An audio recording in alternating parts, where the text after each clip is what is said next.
Okay, first person I want to introduce is Chong To-chun. He is, in fact, uh, died around 1398, so just at the beginning of the Chosŏn period. Chong To-chun um, is an interesting character because later history, in fact, has shown that his family, during the Koryo period, his family was actually a pretty low class. There was an accusation that even got to China that Chong To-chun's great mother, grandmother, and perhaps one of his great aunts was actually of a commoner class. And Chong To-chun was constantly battling against this widespread notion that somewhere or other he did not come from the elite middle class. He was actually from a kind of commoner class and so forth. But Chong To-chun did, in fact, in the proverbial pulling himself up by his own bootstraps, did in fact make himself very notable, and in fact, so much so that when the Chosŏn dynasty was founded, Tae-jo, the founder of the dynasty, handed the government over to him and let him run the whole government. Okay, that of course was extremely dangerous. One bureaucrat in charge of the government. Tae-jo, I guess, spent most of his time with his many wives, 30 wives at least, and so forth. But Chong To-chun, in fact, was charged.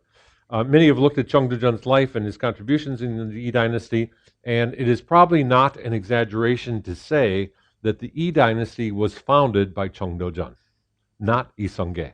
Yi Seong-ge was a military ruler, he was a general, colonel, I guess, who in fact established a coup d'etat against his sovereign lord. But when he became head of the new Chosŏn dynasty, he didn't know anything about government. He didn't know how to run the government, so somebody else actually had to do it. And when we look at Chong To-chun's career, he, in fact, at least for the first career of the founder, he was very important. He was both a merit subject as well as prime minister, and in fact given almost exclusive power over the central administration. Let's see here. He was a student of another famous Confucian of the late Koryo period, a man by the name of Yi Sek, who had been, of course, the dean of the Confucian University. And like Yi Sek, he in fact studied the writings of Jushi and various Confucians and so forth, wrote memorials at the end of the Koryo dynasty to the various Koryo kings, asking that education and then the examination system be revised and reformed. He also wanted the at that time, current elite class, especially government officials, to be removed from office and to allow younger people to come in after that. Very early on, perhaps due to the influence of Yi Sek, Chong To-chun became part of a pro-Ming Pa, or literally a pro-Ming faction.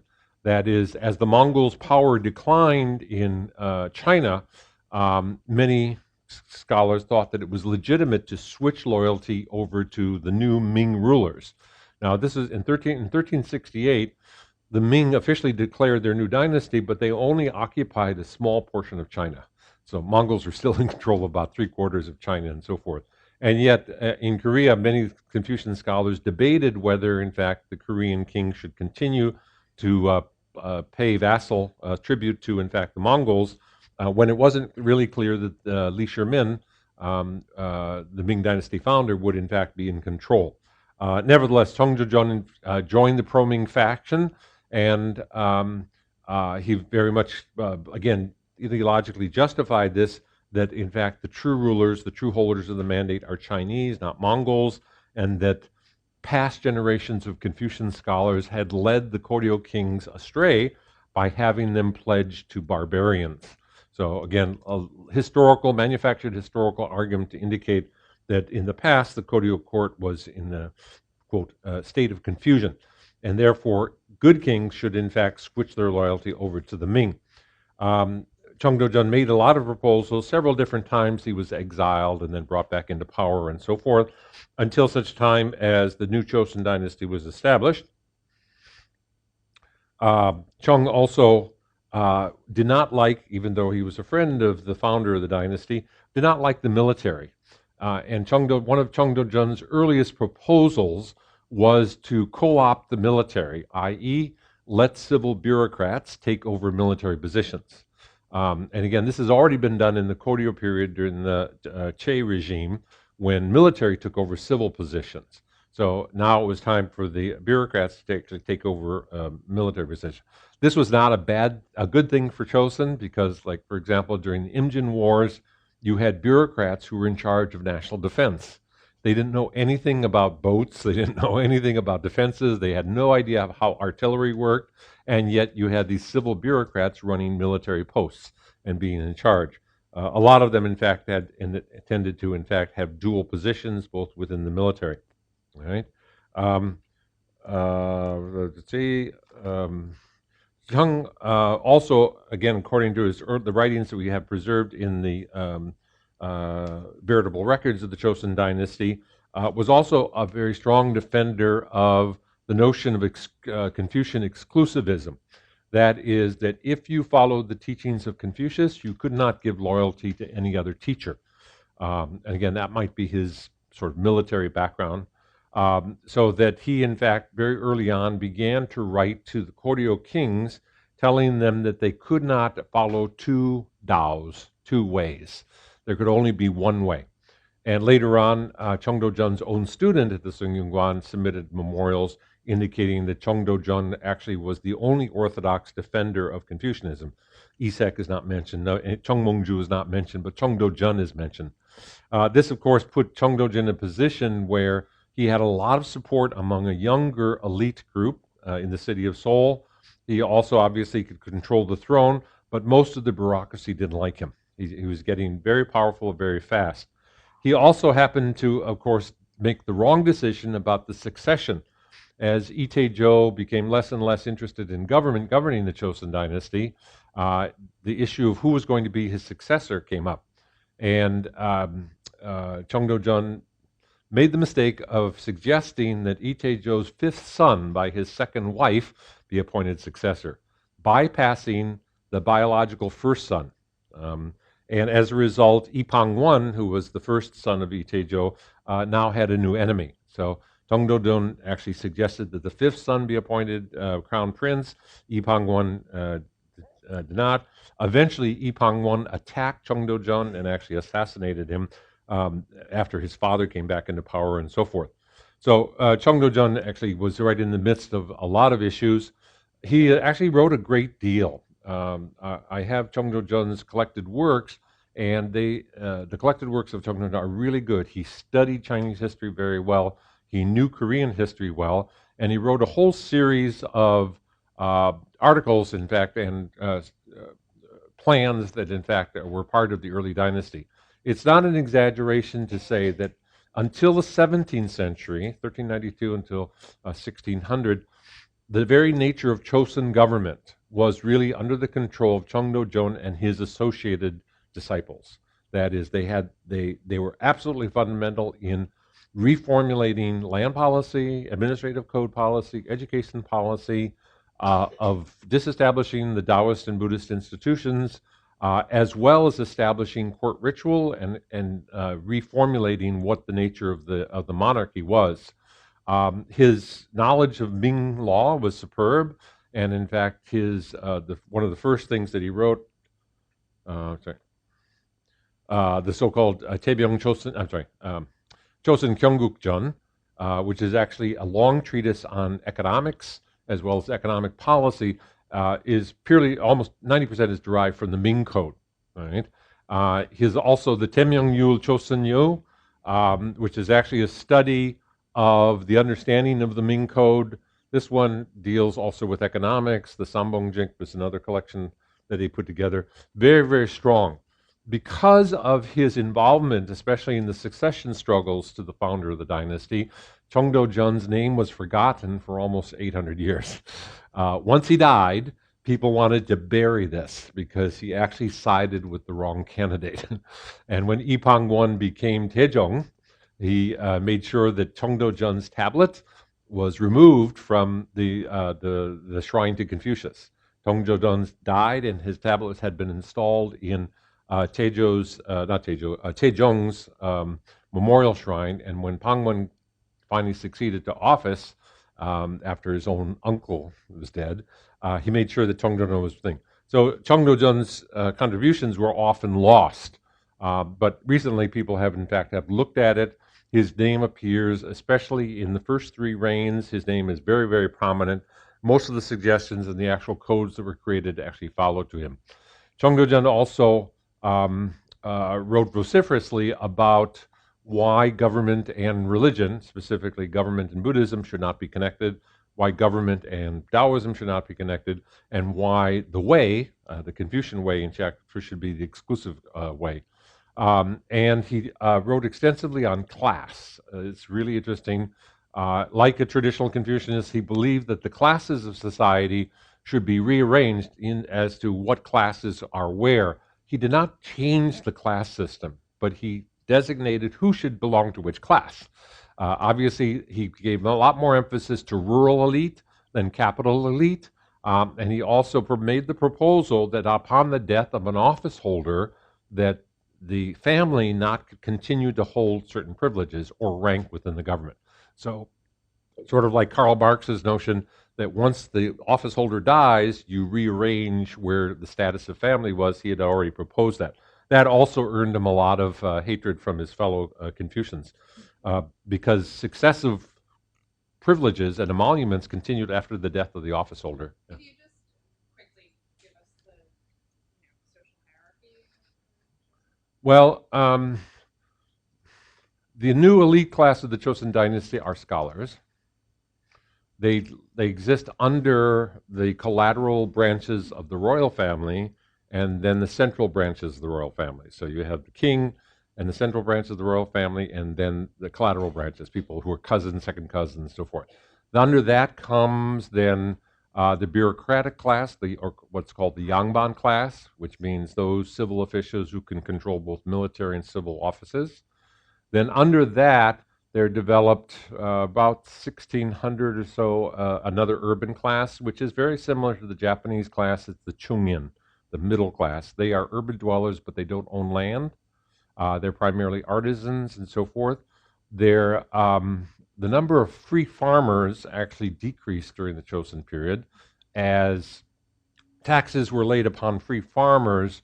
Oftentimes, to escape paying those taxes, farmers would move their land into estates and serve as tenured farmers on somebody else's land. That means they didn't have to pay the taxes. All right? So free farmers decreased over the Chosŏn period. Free farmers were not educated. Their whole purpose is to work. They weren't urban. Farmers were actually considered just below the literati class, the educated class.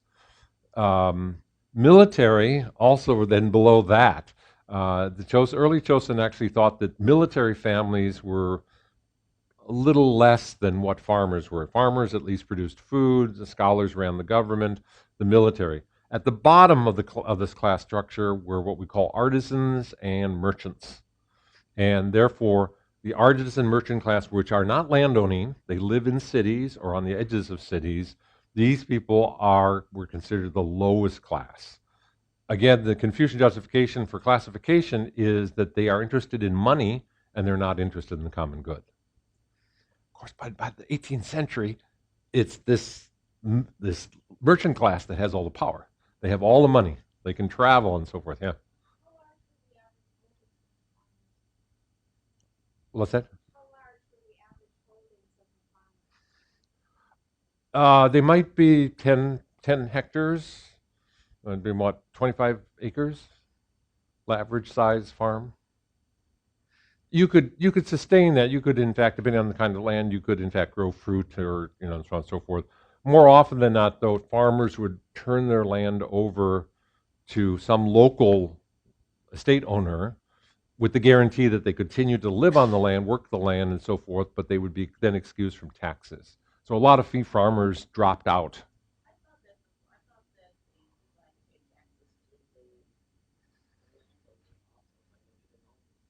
Yes, that you could, arrangements, a lot of different arrangements, but if you didn't have to pay national taxes. If you paid taxes, you paid them to your landlord, who of course supplied you with water, helped you repair mechanical equipment, and so forth. And you did not have to register your name, so therefore you need not be taxed. Also, I think by mid-Chosun, fee farmers who were attached to manorial estates did not have to force their children into the military, do military service. That I may be confusing this with China, because in China the same thing occurred. Because the national military service was incumbent upon every Chinese, the only way you could escape that is to attach your land to somebody else who then would either pay for their military service with grain or in lieu of military service. Now, I'm maybe confusing that with Korea, but I think the pattern was the same. That free farmers would attach themselves to a large landlord, therefore they would not have to directly pay taxes. Okay.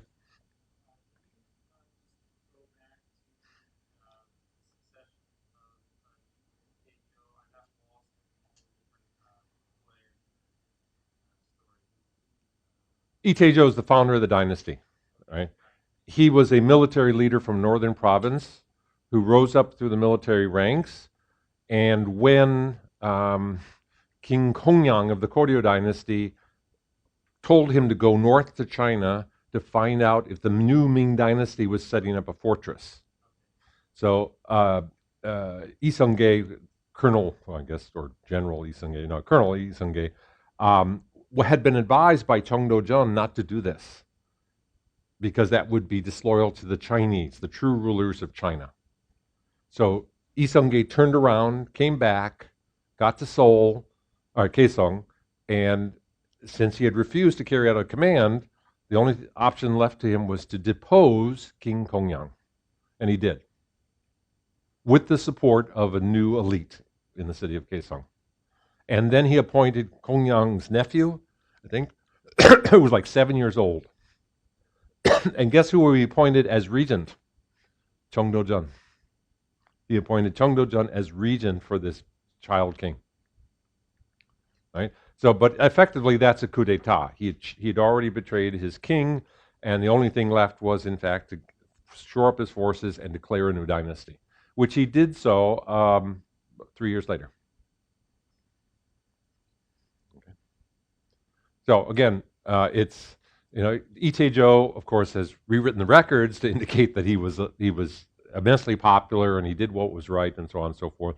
But we've reconstructed the history to clearly that Yi Sung-ge, i.e. later Itaejo, was in fact, he betrayed his king in order to establish a new dynasty, but with the collusion of a lot of scholars. I gave it to him. Okay. Later, the Chinese found out about that, and they kept sending embassies to Seoul asking how it was that the Chosŏn dynasty or the Yi dynasty could continue to use this name when, in fact, their founder had betrayed his own king. Okay, that would be that the Chosŏn dynasty is illegitimate because it was based upon a coup d'etat. And the Koreans constantly sent embassies, said, no, no, that's not true, that's not true, that's not true, that's not true, that's true. All the way up to the 19th century, the Chinese still kept asking why the Chosŏn kings were illegitimate. Right. But by that time, Chosŏn was strong enough that they didn't have to worry about the question anymore. Anyway, so Chong To-chun has a very strong philosophical, lots of different writings by Chong To-chun. In looking at Chong To-chun's relationship with the founder of the Yi dynasty, Chong To-chun himself says that when Zhang Lang and the Emperor Gaozi of Han were allied together in the formation of the Han dynasty, Zhang Lang used Gao Han. Chong To-chun says, and I used Yi Sung-ge, meaning that very clearly the Chong To-chun saw himself really as the controller and the architect of what the new Chosŏn dynasty was about. Chong's, of course, his service as well as the writings he read had a strong effect upon the development. And in 1383, when Chong visited Yi Sung-ge at his quarters in Hamgyong, Yi Sung-ge turned around and appointed him as the highest both civilian and military office simultaneously, and giving him control over the new dynasty. Chong To-chun, thus, in his first year in office, was instrumental in developing policies both for military affairs, diplomacy, education, political system, tax laws, land redistribution, the displacement of Buddhism with Confucianism as a national religion. He is the one who suggested that Yi Sung-ge move the capital from Kaesong to, in fact, modern-day Hanyang, or Seoul.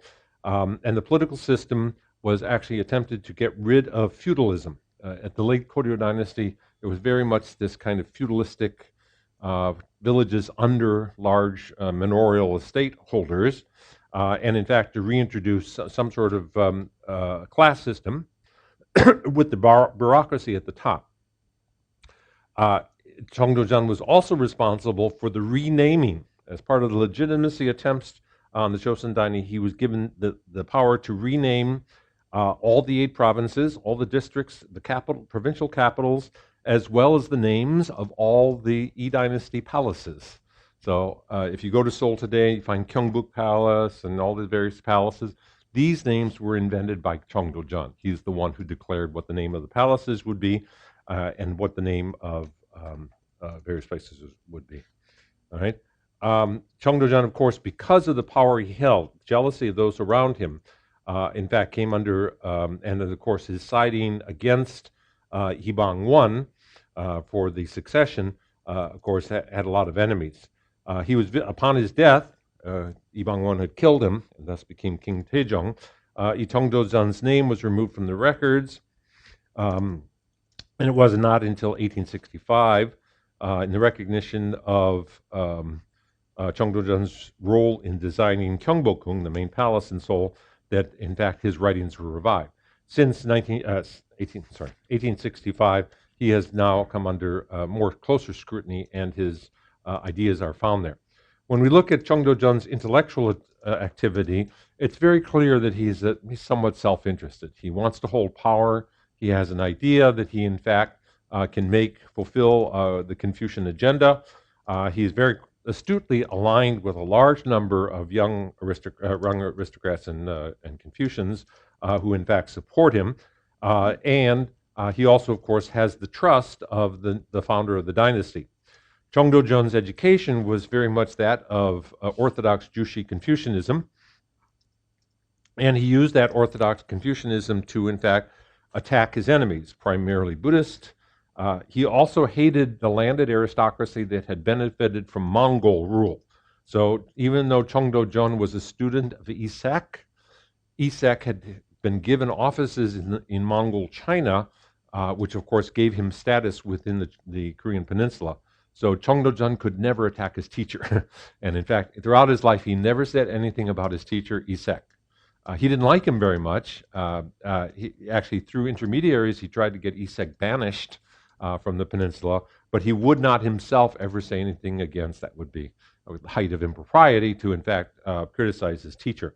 But he criticized people like Isek, and in fact, who saw that Buddhism and the practice of Taoism, as well as Confucianism, in fact, was perfectly compatible. And through some intermediaries, specifically some friends of his in the Xingyunguan, he did, in fact, bring memorials to the throne to get rid of some of his enemies within court. One of the most important writings, of course, that Isong put together, it was actually during a period of exile, was the Pulshi Chapyeon. Pulshi Chapyeon refers to assorted discourses or assorted critiques about Mr. Buddha. The word Pulshi means Mr. Buddha. So critiques of Mr. Buddha, which he put together. This sounds like a great thing, you know. How do you critique a religion? You create an imaginary dialogue between two interlocutors who are talking about Buddhism, and they raise objections and they answer objections and so forth. Actually, I've gone through it myself. One day I'll publish my translation of it. About 90% of it is already recorded in Chinese history. If you look at the Six Dynasties period and early Han Dynasty, there are various texts that appear within the Chinese record in which objections to Buddhism are raised by various ministers. And Chong To-chun actually knew all that literature. So he took out from a lot of the Six Dynasties literature various objections to it and so forth, put it together into a two-chapter treatise, and then submitted it to the throne. In it, of course, standard arguments that Confucians would have been very familiar with, that Buddhism is bad because when kings and emperors support Buddhism, their reigns are short. Buddhism is bad because Buddhist monks and nuns don't produce children. Buddhism is bad because it's foreign. It comes from India.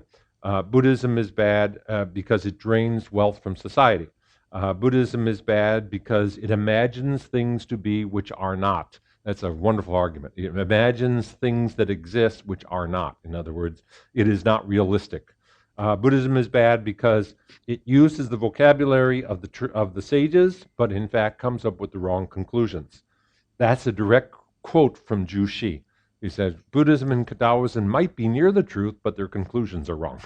So Zhu Xi, Chong To-chun quotes Zhu Xi and says that they're bad because their conclusions are wrong.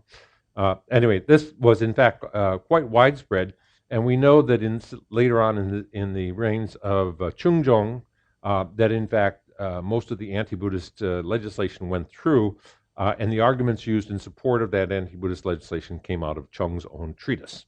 Right? Chong also, as head of the government, as well as really the controller of the dynasty, argued that government in the Chosŏn dynasty exists for the sake of the people. Again, standard argument. Government exists for the sake of the people. The legitimacy of government can only come from a benevolent public service. And it was on this basis that he legitimized the overthrow of the Koryo dynasty, i.e., Isongge overthrew the Koryo because he wished to take care of the people. And the people wanted him to rise to the throne. Again, facetious argument, but it's the one that could justify the coup d'etat. Chong divided society into three large classes: a lower class of agricultural laborers and craftsmen, a middle class of literati, and a small upper class of bureaucrats and royal house members. One thing also that Chong To-chun in fact advanced, it did not actually take effect until much later, was that no member of the royal household other than the king himself should in fact be allowed to take the exams, meaning that members of the royal household who otherwise could be appointed to office without the exams, none of them should in fact go to the academy. And he suggested that kings and their sons be educated by a court tutor. But that then, once they had been educated in the same curriculum that bureaucrats are educated, they could be then appointed to office, but they could not take the exam. Right? And this was actually a forerunner of an increased movement by bureaucrats to have control over the examination system and thus to control what people got into government. Yeah. Was that more to keep one particular scholar from influencing that particular child? That's right.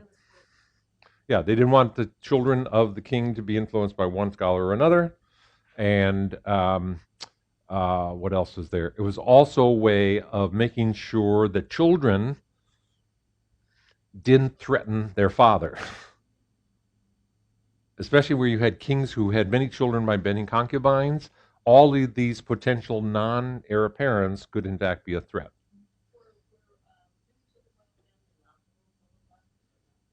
No. They were usually appointed to what Chinese call the inner court, meaning they were given offices that dealt with the family itself. Not with the populace, general populace, right. And that, again, that was a privilege of being members of the royal family. They didn't take the exams. They dealt with, methods and so forth. I think.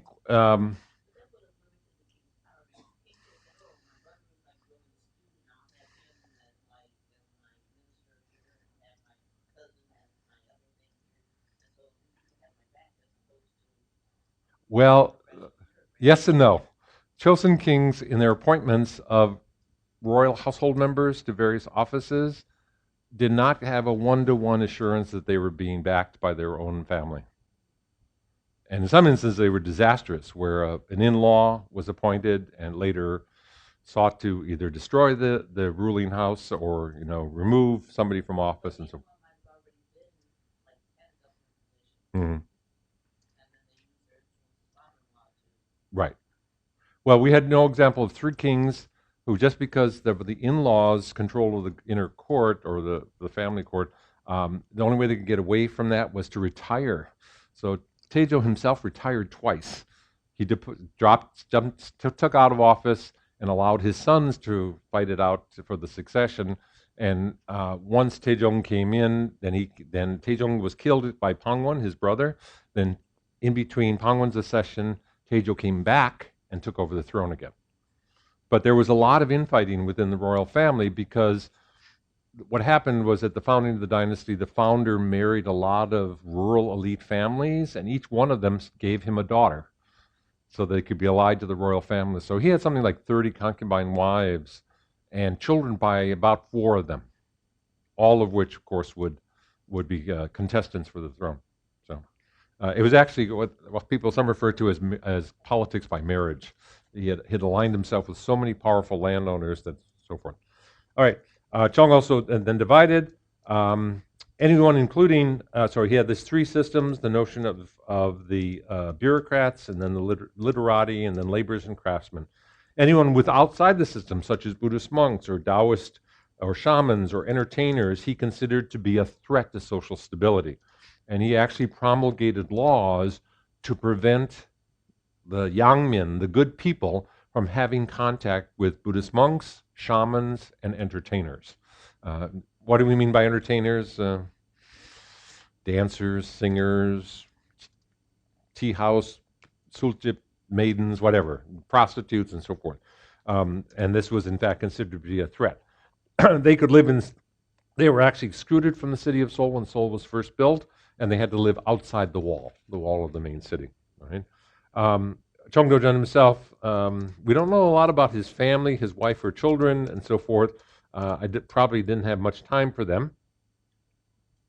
And when King Taejong took office, he actually downgraded Chong To-chun's accomplishments and removed his name actually from the official record. Okay, actually, Chong To-chun was killed before Taejo himself died, and in 1395, King Taejo, the founder of the dynasty, actually listed in private record, which wasn't actually released until the 20th century, a kind of encomium to Chong To-chun, saying that Chong had a comprehensive knowledge both of classical texts and history, and it was Chong's political genius that helped found the nation. That wasn't found until after the dynasty fell. So the Yi family kept that secret until very modern. Okay. Chong has done, King continues, Chong has done an excellent job in governing the nation, and he has published historical documents and so forth, and so on. So we've recovered him. He is known today, of course, as a Confucian scholar who actually did a lot in terms of practical policy. He really recognized that society is controlled, and corruption and issues of reform are really a product of land holding. So comprehensive land reform, which is also typical of China as well as Japan, this was absolutely necessary. How do you get people in and out of power? Take away their economic support. So take their lands away, redistribute it, and so forth. He was also worried about farmers. That is, that farmers could not produce. If they were, in fact, serving as tenant farmers on somebody else's estate, there was no guarantee that they would produce. They actually should have their own land on which they have to produce in order to survive. So he was interested in land reform, and of course, typical of his age, he was interested in the establishment of a new elite class, of which he, of course, would be the foremost member. Right?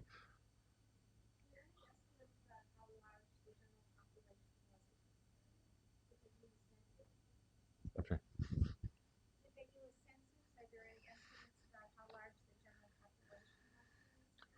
I think after Sun Zhou's time, we have census data. I don't think of any general census. I mean, there are always reports sent from provinces to the capital every year, but I don't know whether we have actually census material preserved anywhere. You know? Yeah. I think in Sun Zhou's time there was a census done, but that doesn't get preserved in the Royal Chronicles. That's strange because they took the census locally, Right. but we don't have a summation. Right. We don't. Some estimates have been done. Right. Right. And they think at the beginning of the Chosŏn it was maybe 10 million people. Right. China has a better track record on census. We know, for example, how population doubled almost every 17 years during the Tang Dynasty. Huge explosion of population. By the beginning of the Ming Dynasty, there were well over 2 million Chinese located in the Central Plain. And, Korea, we just don't have the data. Right. Oh, yeah, maybe 200 million. I'm sorry, right, 200 million. By the beginning of the 20th century, there are almost 800 million Chinese by the end of the 19th century. And then, of course, after the war years, it's increased. So I think now China has 1.7 billion.